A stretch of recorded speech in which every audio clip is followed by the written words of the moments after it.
தேவனையே நோக்கி என் ஆத்துமா அமர்ந்திருக்கிறது, அவரால் என் ரட்சிப்பு வரும்.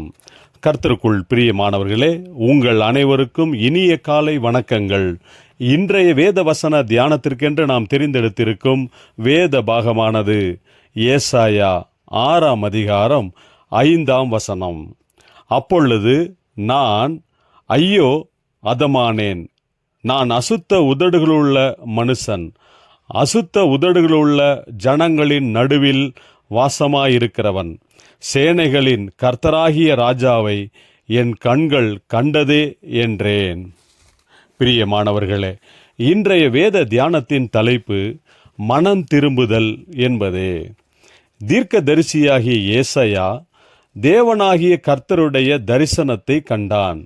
உயரமும் உன்னதமுமான சிங்காசனத்தில் பரலோக ராஜாவாக சேராபின் கேருபீன்கள் மத்தியில் வீற்றிருக்கும் மகிமையான பரிசுத்தராகிய தேவனாகிய கர்த்தரை கண்டதும் மிகவும் பயந்தவனாக, ஐயோ நான் அதமானேன், அதமானேன், நான் அசுத்த உதடுகளுள்ள மனுஷன், அசுத்த உதடுகளுள்ள ஜனங்களின் நடுவில் வாசமாயிருக்கிறவன், சேனைகளின் கர்த்தராகிய ராஜாவை என் கண்கள் கண்டதே என்றான்.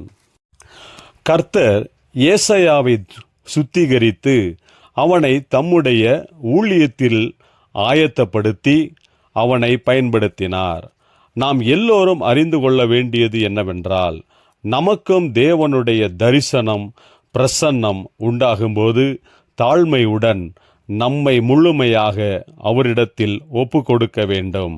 பரிசுத்தமான கர்த்தருக்கு முன்பாக நிற்க நாம் ஒவ்வொருவரும் தகுதி கிடையாது. கர்த்தரை நாம் முழுமையாக ஏற்றுக்கொண்டு அவரிடத்தில் நம்மை ஒப்பு கொடுக்கும்போது, நாம் மனஸ்தாபப்பட்டு நம்முடைய பாவ நிலைமையை கர்த்தரிடத்தில் சொல்லி அறிக்கையிடும்போது, பரிசுத்தமான தேவனாகிய கர்த்தர் நம்மை சுத்திகரிப்பார், அவருடைய ஊழியத்தில் நம்மை பயன்படுத்துவார். நாம் எப்படிப்பட்டவர்கள் என்பதை அல்ல, நாம் எப்படியாக மனம் திரும்பி அவரிடத்தில் வந்திருக்கிறோம் என்பதுதான் முக்கியம்.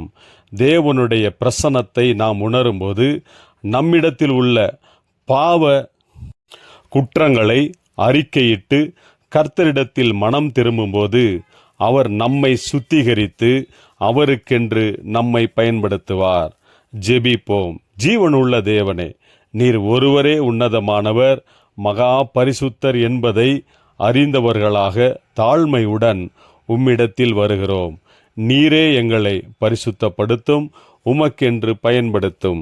இயேசு கிறிஸ்துவின் நாமத்தில் ஜெபிக்கிறோம் நல்ல பிதாவே, ஆமேன்.